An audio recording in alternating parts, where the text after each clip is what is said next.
Right now, and it's also worth noting that this involvement of the military is not being decided by the President, but it's being decided by the Secretary of Defense, which suggests that the Pentagon is, in this issue, which is an issue of national interest, the suggestion is that the Pentagon is actually overriding the President and that the US Congress has not been consulted on these issues either.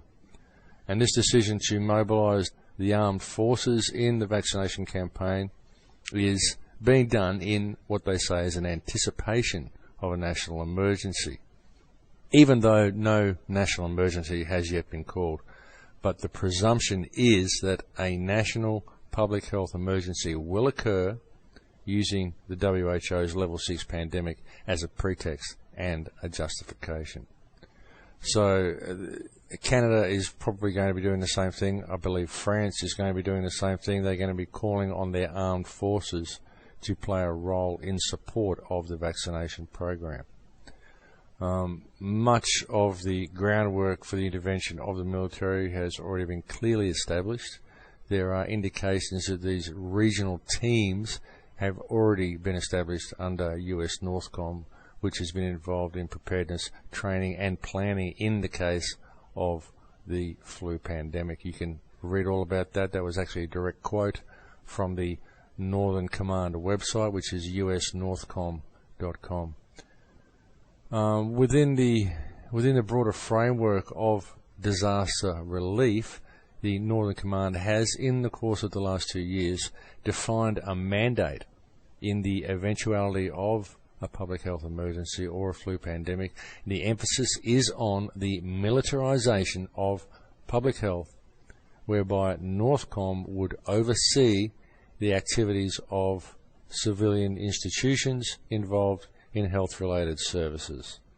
According to Brigadier General Robert Felderman, NORTHCOM is the global synchronizer, the global coordinator for a pandemic influenza across the combatant commands. Okay, NORTHCOM, it's basically like a trilateral workshop. Okay, and this is the global center for controlling any type of influenza pandemic. Interesting, folks. But another interesting thing and very noticeable thing about all of these WHO and FEMA emergency protocols is this, folks. They have pages and pages and pages of outlining how these measures are to be implemented in an emergency. But all the protocols and plans are glaringly absent of what procedures will be used to roll back the protocols when we are once again in a time of safety. You see, that's the thing, folks. They won't ever roll them back. The militarized police state will already be in place, and that's it. Once it's done, it's done. And it will only get worse from there. And eventually, the citizens will be left with only three choices in life: either to be a slave, or to be in prison, or to be dead. And the only out will be to join the Gestapo and become a police officer, or join the military and be used to test experimental drugs on while they're out raping the world for the oil and drug cartels. End of list.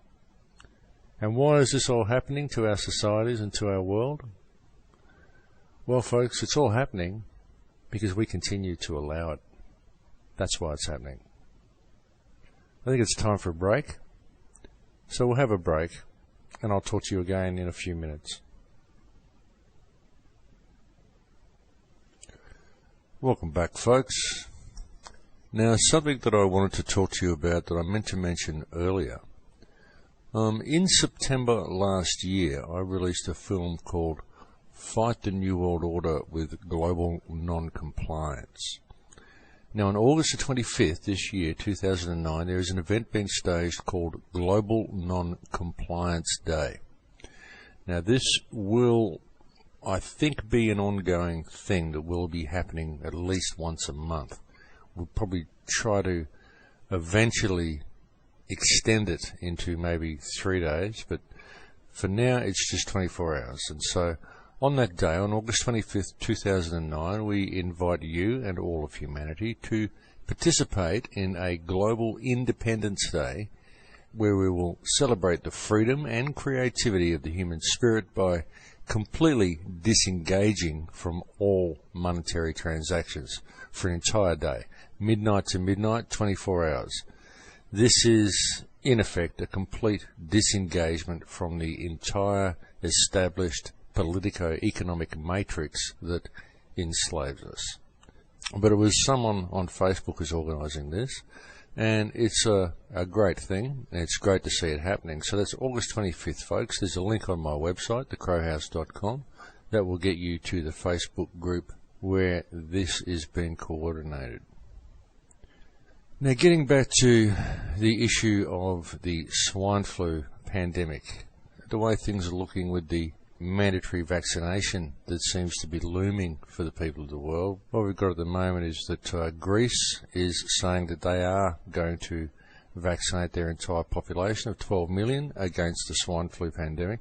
The health minister stated that the entire population, all citizens and residents without any exception, will be vaccinated against the flu.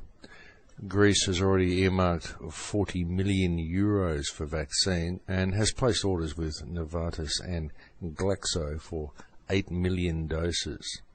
Apparently they're going to order another 16 million doses from the same companies in the future to do the whole vaccination program. So that's a nice tidy profit there for Baxter. On the other hand, the German Robert Koch Institute has issued a warning against the mass vaccination of Germans because of the various side effects. And they say the swine flu vaccine isn't researched nearly well enough to fulfill its purpose, and it may even cause people who have the vaccine to develop influenza simply from having the shot. So they're being a little bit more sensible in Germany, at least. On the UK side of things, the medical establishment in Britain is set to roll out a large-scale vaccination program, of course in order to protect its population against the virus. It says it expects the virus to grow rapidly in the coming weeks. The country has ordered enough vaccine to cover all 60 million of its residents. Apparently the government plans to offer everyone free shots as soon as they become available. But at this stage they're saying they won't require people to get the shots. But they're going to make it available to everyone who wants it. Of course, with 60 million doses ordered, one has to wonder. So it's best to just keep an eye on that one. And of course, the companies supplying Britain with the vaccine are GlaxoSmithKline and Baxter International. So there is most certainly grounds for filing an injunction in England against the use of the swine flu vaccine simply because of the involvement of Baxter Labs in the vaccine.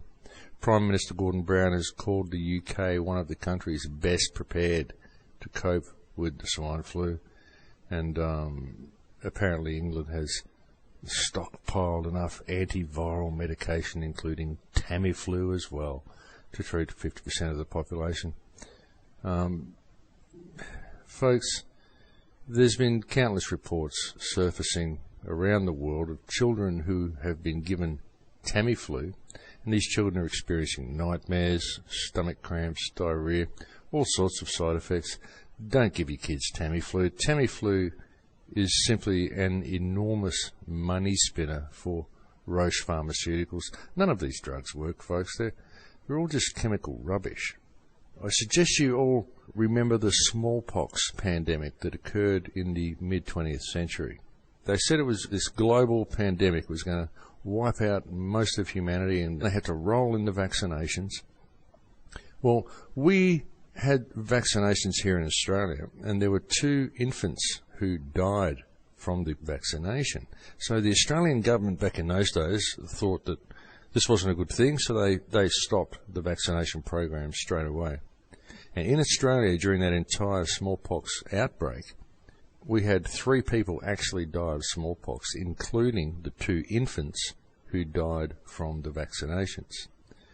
On the other hand, in Germany, where vaccination was mandatory, there was 126,000 deaths from smallpox.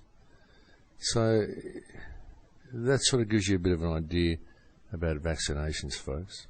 And it'll be the same with this swine flu. You watch, we won't see any more deaths than what we do with any normal seasonal flu until they roll out the vaccines. And then we will see the death count skyrocket. I'll say, it's the second wave. The second wave is always more virulent. Folks, these things happen like clockwork. And when you gain an understanding of how this corporate controlled society works, it all becomes very predictable. You see, this is how they do it, folks.